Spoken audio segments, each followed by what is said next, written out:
Hello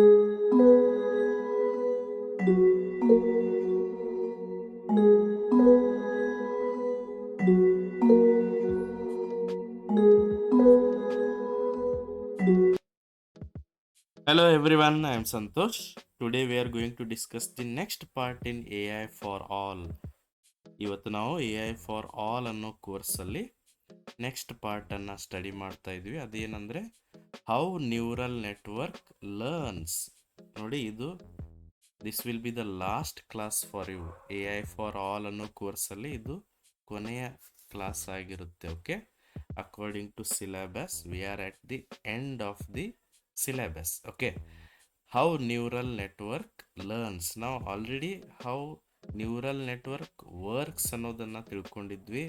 ಆಮೇಲೆ ಏನೇನು features ಇದಾವೆ ಅಂತ ತಿಳ್ಕೊಂಡಿದ್ವಿ. Let us see how neural network learns.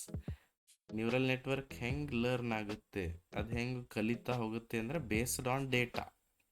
ಅದಕ್ಕೆ ಎಷ್ಟು ಡೇಟಾ ನಾವು ಫೀಡ್ ಮಾಡ್ತೀವೋ, ಎಷ್ಟು ಡೇಟಾ ಇನ್ಫಾರ್ಮೇಷನ್ ಕೊಡ್ತೀವೋ ಅದ್ರ ಮೇಲೆ ಅದು ಲರ್ನ್ ಮಾಡ್ತಾ ಹೋಗುತ್ತೆ. Neural network learns by seeing the data. ಬರೆಯೋಣಂತೆ, neural networks learns by seeing the data. Huge data, ಸಾಕಷ್ಟು ಡೇಟಾ ಇಂಟರ್ನೆಟ್ನಲ್ಲಿ ಅವೈಲೇಬಲ್ ಇರೋದ್ರಿಂದ ಆ ಡೇಟಾನ ಯೂಸ್ ಮಾಡಿಕೊಂಡು ನ್ಯೂರಲ್ ನೆಟ್ವರ್ಕ್ ಲರ್ನ್ ಮಾಡುತ್ತೆ ಅಂತ ಹೇಳ್ತಾರೆ. And it improves step by step. ಪ್ರತಿ ಸರಿ ಇಂಪ್ರೂವ್ ಆಗೋಕ್ಕೆ ಟ್ರೈ ಮಾಡ್ತಾ ಇರುತ್ತೆ. Improves step by step. And ಇದರಲ್ಲಿ ಬೇರೆ ಬೇರೆ ವೇ ಆಫ್ ಲರ್ನಿಂಗ್ ಕೂಡ ನಾವು ಕಲಿಬೇಕಾಗುತ್ತೆ. ಹೆಂಗೆ ನ್ಯೂರಲ್ ನೆಟ್ವರ್ಕ್ ಲರ್ನ್ ಮಾಡುತ್ತೆ. ಫಾರ್ ಎಕ್ಸಾಂಪಲ್, ನಾವು ರಿಯಲ್ ಲೈಫಲ್ಲಿ ಹೆಂಗೆ ಲರ್ನ್ ಮಾಡ್ತಾ ಹೋಗ್ತೀವೋ ಅದೇ ಥರ AI ಕೂಡ ಅಥವಾ ನ್ಯೂರಲ್ ನೆಟ್ವರ್ಕ್ ಕೂಡ ಲರ್ನ್ ಮಾಡುತ್ತೆ ಅಂತ ಹೇಳ್ತಾರೆ. ಯಾವುದಕ್ಕೆ ಇಂಪಾರ್ಟೆನ್ಸ್ ಕೊಡಬೇಕು ಅದನ್ನು ತಿಳ್ಕೊಂಡು ನ್ಯೂರಲ್ ನೆಟ್ವರ್ಕ್ ಲರ್ನ್ ಮಾಡ್ತಾ ಹೋಗುತ್ತೆ. ಇಂಪಾರ್ಟೆನ್ಸ್ ಅಂದರೆ ನಾವು ವೇಟ್ ಅಂತ ಕರಿತೀವಿ. ಯಾವುದಕ್ಕೆ ಎಷ್ಟು ಇಂಪಾರ್ಟೆನ್ಸ್ ಕೊಡಬೇಕು, ಯಾವ ವರ್ಡ್ಗೆ ಎಷ್ಟು ಇಂಪಾರ್ಟೆನ್ಸ್ ಕೊಡಬೇಕು. ಫಾರ್ ಎಕ್ಸಾಂಪಲ್, ನೀವು ಸ್ಟಡಿ ಮಾಡುವಾಗ ಏನು ಕಾನ್ಸೆಪ್ಟ್ ಮೇಲೆ ಜಾಸ್ತಿ ಫೋಕಸ್ ಮಾಡಬೇಕಂತ ಹೆಂಗೆ ಲರ್ನ್ ಮಾಡ್ತಿರೋ ಅದೇ ಥರ ನ್ಯೂರಲ್ ನೆಟ್ವರ್ಕ್ ಕೂಡ ಸಾಕಷ್ಟು ಡೇಟಾ ಇದ್ದರೂ ಅದರಲ್ಲಿ ಏನು ಫೋಕಸ್ ಮಾಡಬೇಕು. ಫಾರ್ ಎಕ್ಸಾಂಪಲ್, ಒಂದು ಕ್ಯಾಟ್ ಇದೆ ಅಂತ ತಿಳ್ಕೊರಿ, ಕ್ಯಾಟ್ ಅಥವಾ ಡಾಗ್. ಅದರಲ್ಲಿ ಮೇನ್ ಫೋಕಸ್ ಏನಿರುತ್ತೆ, ಇದನ್ನು ಕ್ಯಾಟ್ ಅಂತ ಹೇಳೋಕ್ಕೆ ಅಥವಾ ಅದನ್ನು ಕಂಡು ಹಿಡಿಯೋಕ್ಕೆ ಮೇನ್ ಏನು ಬೇಕಾಗುತ್ತೆ, face is the important part. ಅದಕ್ಕೆ ನಾವು ಹೈಯೆಸ್ಟ್ ವೇಟನ್ನು ಪ್ರೊವೈಡ್ ಮಾಡಬೇಕು. ಓಕೆ, ಹಾಗಂದ್ರೆ let us see what are the different types of learning. ಲರ್ನಿಂಗಲ್ಲಿ ಮತ್ತೆ ಬೇರೆ ಬೇರೆ ಟೈಪ್ಸ್ ಆಫ್ ಲರ್ನಿಂಗ್ ಬರ್ತವೆ. ಅವು ಏನೇನಂತ ತಿಳ್ಕೊಳ್ಳೋಣ. First type of learning for neural network is supervised learning. Supervised learning ಇದು ಭಾಳ ಬೇಸಿಕ್ ಲೆವೆಲಲ್ಲಿ ನಾವು ಸ್ಟಡಿ ಮಾಡ್ತಾ ಇದ್ವಿ, ನಾಟ್ ಸೋ ಟೆಕ್ನಿಕಲ್. ಓಕೆ, ಇದಂದ್ರೆ ಏನು ಅಂತ ನಾವು ತಿಳ್ಕೊತಾ ಇದ್ವಿ ಅಷ್ಟೇ. ಓಕೆ, ಸೂಪರ್ವೈಸ್ಡ್ ಲರ್ನಿಂಗ್ ಅಂದ್ರೆ ಏನು? Learning with guidance. ಅಂದ್ರೆ in supervised learning the neural network is trained using labelled data. ಡೇಟಾನ ಲೇಬಲ್ ಮಾಡಿ ಅದಕ್ಕೆ ಕಲಿಸೋದು. ಅದಕ್ಕೇನಂತಾರೆ? Learning with guidance. Learning with guidance ಅಂದ್ರೇನು? Some information is available. ಸ್ವಲ್ಪ ಆದರೂ ಇನ್ಫಾರ್ಮೇಶನ್ ಅವೈಲೇಬಲ್ ಇರುತ್ತೆ, ಅದನ್ನು ಯೂಸ್ ಮಾಡಿಕೊಂಡು ಲರ್ನ್ ಮಾಡೋದು. Means the in supervised learning the neural network is NN means neural network is trained using labeled data. ಇಲ್ಲಿ label data use ಮಾಡ್ತಾರೆ. Label data ಅಂದ್ರೆ ಏನು ಅಂತ ತಿಳ್ಕೊಳ್ಳೋಣ. ಫಾರ್ ಎಕ್ಸಾಂಪಲ್ ನೋಡ್ರಿ, ಒಂದು ಇಮೇಜ್, ಕ್ಯಾಟ್ ಇಮೇಜ್ ಇದೆ ಅಂತ ತಿಳ್ಕೊರಿ. This is the cat image. Just think it is a cat image. ನಾನು ನೀಟಾಗಿ ಡ್ರಾ ಮಾಡಿರೋದಿಲ್ಲ, ಇದೊಂದು ಕ್ಯಾಟ್ ಇಮೇಜ್. ಓಕೆ, ಇಲ್ಲಿ ಬರೀ ಕ್ಯಾಟ್ ಇಮೇಜ್ ಇದ್ರೆ ಅಷ್ಟೇ ಅಲ್ಲದೆ ಇದ್ರ ಕೆಳಗಡೆ ಒಂದು ಲೇಬಲ್ ಕೊಡಬೇಕು, ಹಿಂಗೆ ಕ್ಯಾಟ್ ಅಂತ. ಇದನ್ನ ಯೂಸ್ ಮಾಡಿಕೊಂಡು ಮಷೀನ್ ಲರ್ನ್ ಮಾಡುತ್ತೆ ಅಂತ ಹೇಳ್ತಾರೆ. Got it? ಫಾರ್ ಎಕ್ಸಾಂಪಲ್, ಇಲ್ಲಿ ಒಂದು ಇಮೇಜ್ ಇದೆ, flower. Okay, this is what flower. ಕೆಳಗಡೆ ನಾವು ಲೇಬಲ್ ಕೊಡಬೇಕು ಫ್ಲವರ್ ಅಂತ. ಇದಕ್ಕೇನಂತಾರೆ? Labelled data. ಆ ಇಮೇಜು ಅಥವಾ ಅದೇನೋ ಅಬ್ಸರ್ವ್ ಏನು ಮಾಡ್ತಾ ಇದ್ದೀರೋ ಅದು ಏನು ಅಂತ ಅದಕ್ಕೆ ಲೇಬಲಿಂಗ್ ಕೊಡಬೇಕು. ಈ ಥರ ಲೇಬಲಿಂಗ್ ಕೊಟ್ಬಿಟ್ರೆ ಎ ಐಗೆ ಭಾಳ ಈಸಿಯಾಗಿ, ಅಥವಾ ನ್ಯೂರಲ್ ನೆಟ್ವರ್ಕ್ ಭಾಳ ಈಸಿಯಾಗಿ ಕಲ್ತ್ಕೊಂಡ್ಬಿಡುತ್ತೆ. It is very easy to learn because ಅಲ್ಲಿ ಡೇಟಾನು ಇದೆ, ಅದು ಲೇಬಲ್ಲು ಇದೆ, ಮತ್ತು ಇಮೇಜ್ ಕೂಡ ಇದೆ. Image plus label. ಈಗ ನ್ಯೂರಲ್ ನೆಟ್ವರ್ಕ್ ಕರೆಕ್ಟಾಗಿ ಎಕ್ಸಾಕ್ಟಾಗಿ ಲರ್ನ್ ಮಾಡುತ್ತೆ. Means this is the way to train. ಇದು ಒಂದು ವೇ ಆಫ್ ಟ್ರೈನಿಂಗ್. ಕ್ಯಾಟ್ ಇದೆ, ಮತ್ತು ಕ್ಯಾಟ್ ಇಮೇಜ್ ಕೂಡ ಇದೆ, ಕ್ಯಾಟ್ ಅನ್ನೋ ವರ್ಡ್ ಕೂಡ ಇದೆ, ಅಲ್ಲಿ ಲೇಬಲ್ ಕೂಡ ಇದೆ. Next time if A I sees, next time ಇಂಥದೇ ಒಂದು ಇಮೇಜ್ ಬಂದುಬಿಟ್ರೆ ಎ ಐಗೆ ಅದು ಅರ್ಥ ಆಗುತ್ತೆ, ಇದು ಕ್ಯಾಟ್ ಅಂತ ಗೊತ್ತಾಗ್ಬಿಡುತ್ತೆ. ಇದೇನು? Trained model. Supervised learning is a trained model, or it is training with labelled images. ಇಂಟರ್ನೆಟ್ಟಲ್ಲಿ ಇಂಥ ಇಮೇಜಸ್ ಇರ್ತಾವ? ಇಲ್ಲ. ಇಂಟರ್ನೆಟ್ಟಲ್ಲಿ ಸಾಕಷ್ಟು ಇಮೇಜ್. ನಾನು ಇಮೇಜಸ್ ಬಗ್ಗೆನೇ ಯಾಕೆ ಹೇಳ್ತಿದ್ದೀನಿ ಅಂದರೆ, ನಾವು ಈ ಫೋಟೋನಲ್ಲಿ ಏನಿದೆ ಅಂತ ಕಂಡು ಹಿಡಿಯೋದಿದೆ ಅಂತ ತಿಳ್ಕೊರಿ. ಅವಾಗ ಇಂಟರ್ನೆಟ್ಟಲ್ಲಿ ಸಾಕಷ್ಟು ಇಮೇಜ್ಗಳು ಇದ್ದರೂ ಅವು ಏನಂತ ಗೊತ್ತಾಗೋದಿಲ್ಲ, ಯಾಕಂದರೆ ಅಲ್ಲಿ ಲೇಬಲ್ಸ್ ಇರೋದಿಲ್ಲ. ಸಾಕಷ್ಟು ಡೇಟಾ ಇದೆ ಇಂಟರ್ನೆಟ್ಟಲ್ಲಿ, ಸಾಕಷ್ಟು ಫೋಟೋಸ್ ಬರ್ತವೆ, ಬಟ್ ಅದ್ರ ಕೆಳಗಡೆ ಲೇಬಲ್ ಇರೋದಿಲ್ಲ. ಫಾರ್ ಎಕ್ಸಾಂಪಲ್, ನಿಮ್ಮದೇ ಒಂದು ನೀವು ಸೆಲ್ಫಿ ಫೋಟೋ ತಕ್ಕೊಂಡ್ರಂದ್ರೆ ನಿಮ್ಮ ಹೆಸರು ಹಾಕೋತೀರಾ ಅಲ್ಲಿ? ಇಲ್ಲ, ಲೇಬಲ್ ಇರೋದಿಲ್ಲ. ಜಸ್ಟ್ ಏನೋ IMG ಅಂತ ಏನೋ ಇರುತ್ತೆ, ಅದೇನೋ unlabelled.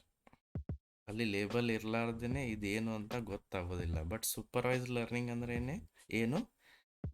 There are labels use ಮಾಡಿಕೊಂಡು ಇದೇನಂತ ಕಂಡುಹಿಡಿಬೋದು. ಫಾರ್ ಎಕ್ಸಾಂಪಲ್, ನೀವೇ ಒಂದು ಸೆಲ್ಫಿ ಫೋಟೋ ತಕ್ಕೊಂಡು, ಓಕೆ, ನಿಮ್ಮದೇ ಒಂದು ಫೋಟೋ ಅಂತ ತಿಳ್ಕೊರಿ, ಕೆಳಗಡೆ ಸಂತೋಷ್ ಅಂತ ಬರೋದು ಸ್ಟೋರ್ ಮಾಡಿದರೆ, ಸಂತೋಷ್ ಅಂದರೆ ಎಲ್ಲಿದೆ ಅಂತ ಈಸಿಯಾಗಿ ಸಿಕ್ಬಿಡುತ್ತೆ, ಇಲ್ಲೇ ಇದೆ. ಬಟ್ ನೀವು ಫೋಟೋ ತೆಗಿತೀರಿ, ನೀವು ಲೇಬಲ್ ಆ ಫೈಲ್ ನೇಮ್ ಸಂತೋಷ್.jpg ಹಿಂಗಿದ್ರೆ okay, easy to identify. But ನೀವು ಫೋಟೋ ತೆಗೆದಿರ್ತೀರಿ, ಅದಕ್ಕೆ ಫೈಲ್ ನೇಮ್ ಹೆಂಗಿರುತ್ತೆ? IMG0112 ಏನೋ JPG ಅಂತ ಇರುತ್ತೆ. Is it possible for AI to find? AIಗೆ ಇದನ್ನು ಕಂಡುಹಿಡಿಯೋಕೆ ಆಗೋದಿಲ್ಲ, ಬಿಕಾಸ್ ಇಲ್ಲಿ ಲೇಬಲ್ಸ್ ಇರೋದಿಲ್ಲ. ಇಂಟರ್ನೆಟ್ಟಲ್ಲಿ ಸಾಕಷ್ಟು ಫೋಟೋಸ್ ಇದ್ದರೂ ಅವು ಯಾವ್ದ್ರ ಫೋಟೋ ಅಂತ ಗೊತ್ತಾಗೋದಿಲ್ಲ, ಬಿಕಾಸ್ ಲೇಬಲಿಂಗ್ ಇಲ್ಲ. ಅಂದರೆ ಇಮೇಜ್ ಐಡೆಂಟಿಫಿಕೇಶನ್ AIಗೆ ಡಿಫಿಕಲ್ಟ್ ಆಗುತ್ತೆ. Got it? ಇದೇನು ಸೂಪರ್ವೈಸ್ಡ್ ಲರ್ನಿಂಗ್ ಅಂತ ಕರಿತೀವಿ. ಇದು ಈಸಿ ಫಾರ್ AI. ಅದೇ unsupervised, very difficult part. Unsupervised learning means learning without guidance. Learning without guidance means without labeled data. Neural network is trained using unlabeled data. Without training, without unlabelled data ಅಂದರೆ labels ಇರೋದಿಲ್ಲ, data ಅದೇನಂತ ಗೊತ್ತಾಗೋದಿಲ್ಲ. It is very difficult part. Trained using unlabelled data. ಹಂಗಂದ್ರೆ AI ಇಲ್ಲಿ ಹೆಂಗೆ ಕಲಿಯುತ್ತೆ ಅಥವಾ neural network ಹೆಂಗೆ ಲರ್ನ್ ಮಾಡುತ್ತಂದರೆ, ಅದು ಪ್ಯಾಟರ್ನ್ ಫೈಂಡ್ ಔಟ್ ಮಾಡುತ್ತೆ. Okay, neural network finds patterns. Pattern ಕಂಡು ಹಿಡಿದು ಇದು ಏನು ಅಂತ ತಿಳ್ಕೊಳಕ್ಕೆ ಟ್ರೈ ಮಾಡುತ್ತೆ. Neural network finds patterns. For example, ನೀವು ಕೂಡ ಈ ಥರ ಕಲ್ತಿರ್ತೀರಿ.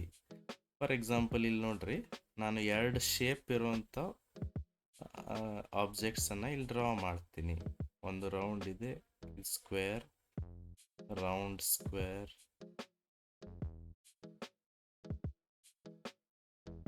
Okay, there are some items. ಇವು ಏನಂತ ನಮ್ಗೆ ಕಂಡುಹಿಡಿಯೋಕ್ಕಾಗೋದು. ರೌಂಡ್ ಅನ್ನೋಕ್ಕೆ ರೌಂಡ್ ಅಂತಾರಂತೂ ಗೊತ್ತಿಲ್ಲ, ಬಿಕಾಸ್ ಲೇಬಲ್ಸ್ ಇಲ್ಲ. ಸ್ಕ್ವೇರ್ಗೆ ಸ್ಕ್ವೇರ್ ಅಂತಾರೆ ಅನ್ನೋದು ಗೊತ್ತಿಲ್ಲ, because there are no label. ಇಷ್ಟೆಲ್ಲ ಇಮೇಜಸ್ ಇದಾವೆ ಅಥವಾ ಏನೋ ಆಬ್ಜೆಕ್ಟ್ಸ್ ಇದಾವೆ ಅಂತ ತಿಳ್ಕೊರಿ. ಇವೇನಂತ ನಮ್ಗೆ ಹೇಳಕ್ ಆಗ್ಲಿಲ್ಲ ಅಂದ್ರು ಈ ರೌಂಡ್ ಏನಿದಾವಲ್ಲ ಇವು ಬೇರೆ ಟೈಪ್ ಇದಾವೆ ಅಂತ ಗೊತ್ತಾಗುತ್ತಲ್ಲ. ಇವೆಲ್ಲ ಬೇರೆ ಬೇರೆ ಟೈಪ್, ಇವೆಲ್ಲ ಬೇರೆ ಬೇರೆ ಟೈಪ್ ಅಂತ ಅಟ್ಲೀಸ್ಟ್ ಇಷ್ಟಾದ್ರೂ ನಾವು ಹೇಳ್ಬೋದಲ್ಲ. ಇದಂದ್ರೆ ಏನು ನಂಗೆ ಗೊತ್ತಿಲ್ಲ, ಓಕೆ, ನೋ ಪ್ರಾಬ್ಲಮ್. ಇದು ಗೊತ್ತಿಲ್ಲ, ಇದು ಗೊತ್ತಿಲ್ಲ, ಬಟ್ ಇದಕ್ಕೆ ಡಿಫರೆನ್ಸ್ ಇದೆ ಅಂತ ಗೊತ್ತಾಗುತ್ತಲ್ಲ. ಇವೆಲ್ಲ ಬೇರೆ ಶೇಪ್ಡ್ ಇರ್ತವೆ, ಇವೆಲ್ಲ ಬೇರೆ ಶೇಪ್ಡ್ ಇದಾವೆ. ಅಂದ್ರೆ ಇದಕ್ಕೇನಂತಾರೆ, ಪ್ಯಾಟರ್ನ್ ಐಡೆಂಟಿಫಿಕೇಶನ್ ಅಂತ ಕರೀತಾರೆ. ಎಕ್ಸಾಕ್ಟ್ಲಿ ಅದೇನಂತ ಹೇಳಕ್ ಆಗ್ಲಿಲ್ಲ ಅಂದ್ರು you can differentiate. Pattern identification ಮಾಡ್ಬೋದು ನೀವು. ಎಕ್ಸಾಕ್ಟ್ಲಿ ಅದೇ ಅಂತ ಹೇಳಕ್ ಬರಲಿಲ್ಲ ಅಂದ್ರೂ ಓಕೆ, ಯಾಕಂದ್ರೆ ಲೇಬಲ್ಸ್ ಇಲ್ಲ. ಫಾರ್ ಎಕ್ಸಾಂಪಲ್, ಇಲ್ಲಿ ಫ್ಲವರ್ ಅಂದ್ರೆ ಗೊತ್ತಿಲ್ಲ ಅಂತ ತಿಳ್ಕೊರಿ. ಓಕೆ, ಆಮೇಲೆ ಇಲ್ಲಿ some other items are there. ಇದಂದ್ರೆ ಇವೆರಡು, ಇವು 5 ಏನು ಐಟಮ್ಸ್ ಇದಾವೆ ಏನು ಅಂತ ಗೊತ್ತಿಲ್ಲ ನಮಗೆ. ಗೊತ್ತಿಲ್ಲ ಅಂದ್ರೆ there are no labels. Label ಇಲ್ಲ, ಅದಕ್ಕೆ ಗೊತ್ತಿಲ್ಲ. ಬಟ್ ಅಟ್ಲೀಸ್ಟ್ ಇವೆರಡು ಬೇರೆ ಟೈಪ್ ಇದಾವೆ, ಇವೆರಡು ಬೇರೆ ಟೈಪ್ ಇದಾವೆ ಅಂತ ಹೇಳ್ಬೋದಲ್ಲ ನೀವು. ಸಾರಿ, ಇವು 3 ಬೇರೆ ಟೈಪ್ ಇದಾವೆ ಅಂತ ಹೇಳ್ಬೋದಲ್ಲ. ಇದೇನು unsupervised, just you are observing the patterns. ಇದೇ ಬೇರೆ ಪ್ಯಾಟರ್ನ್ ಅಲ್ಲಿ ಇದೆ, ಇದೇ ಬೇರೆ ಪ್ಯಾಟರ್ನ್ ಅಲ್ಲಿ ಇದೆ ಅಂತ ತಿಳ್ಕೊಳ್ಳೋದು. ಅದಕ್ಕೇನಂತಾರೆ, ಅನ್ಸೂಪರ್ವೈಸ್ಡ್ ಲರ್ನಿಂಗ್. ಮೀನ್ಸ್ ಇಲ್ಲಿ ಪ್ಯಾಟರ್ನ್ ಅಬ್ಸರ್ವ್ ಮಾಡಕ್ ಬರುತ್ತೆ, ಬಟ್ ಎಕ್ಸಾಕ್ಟ್ಲಿ ಏನಂತ ಹೇಳಕ್ ಬರೋದಿಲ್ಲ. ಇದೇ ಬೇರೆ ಅಂತ ಹೇಳ್ಬೋದು ಅಷ್ಟೇ. Okay, because there is no guidance. Next, third level of learning is reinforcement learning.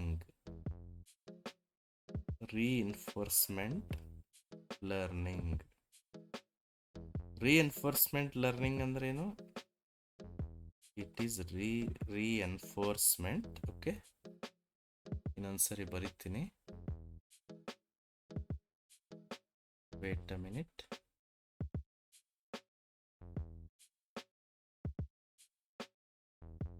Reinforcement learning means it is like trial and error method. Reinforcement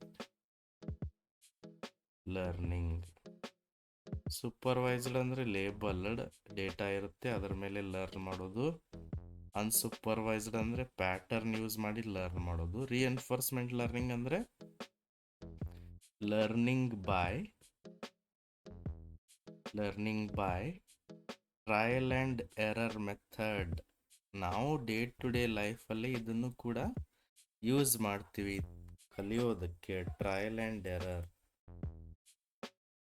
exact ಆಗಿ ನಮ್ಗೆ ಗೊತ್ತಿಲ್ಲ ಅಂದ್ರೆ ನಾವು ಟ್ರಯಲ್ ಆ್ಯಂಡ್ ಎರರ್ ಮಾಡ್ತೀವಿ. ಅದಕ್ಕೇನಂತಾರೆ, ರಿಎನ್ಫೋರ್ಸ್ಮೆಂಟ್ ಲರ್ನಿಂಗ್ ಅಂತ ಕರೀತಾರೆ. ಅಂದರೆ ಇಲ್ಲಿ ಏನು ಮಾಡುತ್ತೆ, neural network set of actions try ಮಾಡುತ್ತೆ.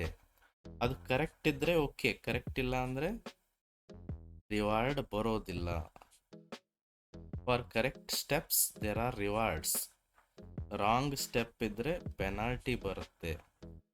Like this AI learns. This is also one of the interesting way of learning. ಇದು ಒಂದು interesting way of learning.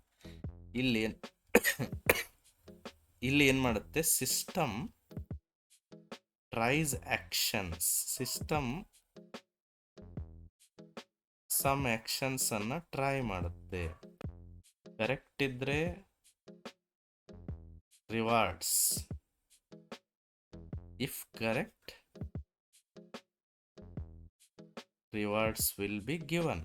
Rewards ಅಂದ್ರೆ ಸಮ್ ಪಾಯಿಂಟ್ಸ್ ಅಂತ ತಿಳ್ಕೊರಿ. If wrong, punishment. If wrong, punishment. ಅದರ ಅರ್ಥ ಏನು? Punishment ಬರ್ತಾ ಇದೆ ಅಂದ್ರೆ ಐ ಆಮ್ ರಾಂಗ್ ಅಂತ ನಿಮ್ಗೆ ಅರ್ಥ ಆಗುತ್ತೆ, AI ಅರ್ಥ ಆಗುತ್ತೆ. Finally it will find the best action. ಲಾಸ್ಟಿಗೆ ಅದು ಈ ತರ ಮಾಡಿ ಕರೆಕ್ಟ್ ಆಕ್ಷನ್ ಯಾವ್ದು ಅನ್ನೋದನ್ನ ಚೂಸ್ ಮಾಡುತ್ತೆ. ಇದನ್ನ ಯೂಶುವಲಿ ಎಲ್ಲಿ ಯೂಸ್ ಮಾಡ್ತಾರೆ ಅಂದ್ರೆ ಗೇಮ್ ಪ್ಲೇಯಿಂಗ್ ಅಲ್ಲಿ, ಅಥವಾ ಸೆಲ್ಫ್ ಡ್ರೈವಿಂಗ್ ಕಾರ್, ಏನು AI ಕಾರ್ ಬರ್ತಾವೋ ಅಲ್ಲಿ ಯೂಸ್ ಮಾಡ್ತಾರೆ. ಅಥವಾ game playing, chess games, AI chess games ನೀವು ನೋಡಿರ್ಬೋದು, ಅಲ್ಲೆಲ್ಲ ರೀಎನ್ಫೋರ್ಸ್ಮೆಂಟ್ ಲರ್ನಿಂಗ್ ಯೂಸ್ ಮಾಡ್ತಾರೆ. ಫಾರ್ ಎಕ್ಸಾಂಪಲ್, ಒಂದು robot, AI robot is learning to walk ಅಂತ ತಿಳ್ಕೊರಿ. ಅದು ನಡೆಯೋದಕ್ಕೆ ಟ್ರೈ ಮಾಡ್ತಾ ಇದೆ, learning to walk. See, correct step ಇದ್ರೆ, ಸ್ಟೆಪ್ಸ್ ಕರೆಕ್ಟ್ ಇಟ್ರೆ reward positive value +1. Wrong step ಇದ್ರೆ ನೆಗೆಟಿವ್ ವ್ಯಾಲ್ಯೂ ಅಥವಾ ಪನಿಷ್ಮೆಂಟ್, ದಟ್ ಈಸ್ -1. ಈ ತರ ಅವ್ರು ಸೆಟ್ ಮಾಡಿರ್ತಾರೆ. ಫಾರ್ ಎಕ್ಸಾಂಪಲ್, ಈಗ ರೋಬೋಟ್ ಈಸ್ ವಾಕಿಂಗ್ ಅಂತ ತಿಳ್ಕೊರಿ. ಫಸ್ಟ್ ಸ್ಟೆಪ್ಗೆ -1 ಆಗಿಬಿಟ್ರೆ ಅದರ ಅರ್ಥ ಏನು? ರೋಬೋಟ್ಗೆ ಗೊತ್ತಾಗುತ್ತೆ ಏನು, ನಾನು ರಾಂಗ್ ಮೂಮೆಂಟ್ ಮಾಡ್ತಾ ಇದ್ದೀನಿ. ಅವಾಗ ಇಮಿಡಿಯೇಟ್ಲಿ ಅದು ಒಂದು ಆಕ್ಷನ್ ತಗೊಳುತ್ತೆ. ಈಗ ಕರೆಕ್ಟ್ ಮೂವ್ ಆಗ್ತಾ ಇದೆ ಅಂತ ತಿಳ್ಕೊರಿ, +1 ಆಗುತ್ತೆ. ಮತ್ತೆ ಕರೆಕ್ಟ್ ಮೂವ್ ಮಾಡಿದ್ರೆ +1 ಅಂದ್ರೆ ಫೈನಲಿ 2 ಆಯ್ತು. ನೆಕ್ಸ್ಟ್ ಕರೆಕ್ಟ್ ಮೂಮೆಂಟ್ ಮಾಡಿದ್ರೆ 3 ಆಯ್ತು. ಈಗ ಸ್ವಲ್ಪ ರಾಂಗ್ ಮೂಮೆಂಟ್ ಮಾಡ್ತು ಅಂತ ತಿಳ್ಕೊರಿ, ಅದು ಅವಾಗ ಏನಾಗುತ್ತೆ? ಮೈನಸ್ ಆಗುತ್ತೆ. 2 ಆತಂತ ತಿಳ್ಕೊರಿ, ಅವಾಗ AI ಗೊತ್ತಾಗುತ್ತೆ ಏನಂತ? I am going in a wrong way. ಅವಾಗ ಮತ್ತೆ ಪಾತ್ ಚೇಂಜ್ ಮಾಡುತ್ತೆ. Like this reinforcement learning will work. Okay, for correct steps there are rewards, for wrong steps there are penalties. ಈ ಥರ ರೀಎನ್ಫೋರ್ಸ್ಮೆಂಟ್ ಲರ್ನಿಂಗ್ ವರ್ಕ್ ಆಗುತ್ತೆ. ಇದೇನು trial and error. ನಾವು ನೋಡ್ರಿ cycle ಹೊಡಿತಾ ಇರ್ತೀವಿ ಅಂತ ತಿಳ್ಕೊರಿ, ಸಣ್ಣವರಿದ್ದಾಗ ಓಡ್ಸಕ್ಕೆ ಟ್ರೈ ಮಾಡ್ತೀವಿ, ಬೀಳ್ತೀವಿ. ಆಮೇಲೆ ನಮ್ಗೆ ಅರ್ಥ ಆಗುತ್ತೆ, ಹಂಗಂದ್ರೇನು ಈ ಥರ ಓಡಿಸಿದ್ರೆ ನಾನು ಬೀಳ್ತೀನಿ ಅಂದರೆ ನೆಗೆಟಿವ್ ರಿವಾರ್ಡ್ ಸಿಕ್ತು. ಹಂಗಂದ್ರೆ ಅದರಿಂದ ಲರ್ನ್ ಮಾಡಿ ಪಾಸಿಟಿವ್ ಕಡೆ ಮೂವ್ ಆಗ್ತೀವಿ, ಅಂದರೆ ಕರೆಕ್ಟಾಗಿ ಸೈಕಲನ್ನು ಹೊಡೆಯಕ್ಕೆ ಟ್ರೈ ಮಾಡ್ತೀವಿ. ಅದೇನು?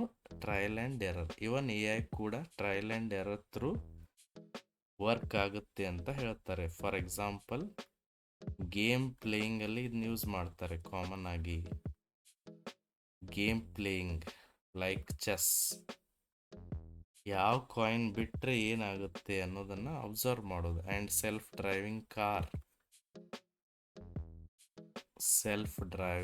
ಕಾರ್ಸ್ ಅಲ್ಲಿಯೂ ಕೂಡ ಯೂಸ್ ಮಾಡ್ತಾರೆ. ಓಕೆ, ಇದಕ್ಕೇನಂತೀವಿ ನಾವು? ರೀಎನ್ಫೋರ್ಸ್ಮೆಂಟ್ ಲರ್ನಿಂಗ್ ಅಂತ ಕರಿತೀವಿ. ಏನು? Different type of learning methods of AI, neural networks, types of learning in neural networks ಅಂತ ನಾವು ಕರಿತೀವಿ. ಗೊತ್ತಾಯ್ತಲ್ಲ? C, this is all about the course AI for all. AI for all ಅನ್ನೋ ಕೋರ್ಸನ್ನು ಕಂಪ್ಲೀಟ್ಲಿ ನಾವು ಇವತ್ತು ಕಂಪ್ಲೀಟ್ ಮಾಡ್ತಾ ಇದ್ದೀವಿ. ಆ್ಯಂಡ್ ಇದರಲ್ಲಿ ನಿಮ್ಗೆ ಎನಿ ಡೌಟ್ ಇದ್ದರೆ you can ask the questions whenever you want. ಹಳೆ ವಿಡಿಯೋನ ಅಬ್ಸರ್ವ್ ಮಾಡ್ರಿ, ಅದರಲ್ಲಿ ಏನಾದರೂ ಡೌಟ್ ಇದ್ದರೂ ನೀವು ಕೇಳಬಹುದು. ಆಮೇಲೆ ನಾನು ಏನು ಮಾಡ್ತೀನಿ, ಇದಾದ ತಕ್ಷಣ ಅಬ್ಜೆಕ್ಟಿವ್ ಟೈಪ್ ಕ್ವಶನ್ ಕೂಡ ಆನ್ಸರ್ ಮಾಡೋಕ್ಕೆ ಟ್ರೈ ಮಾಡ್ತೀನಿ. Okay, if you have any doubts you can comment, and if you are new to the channel please subscribe and share the video. Thank you.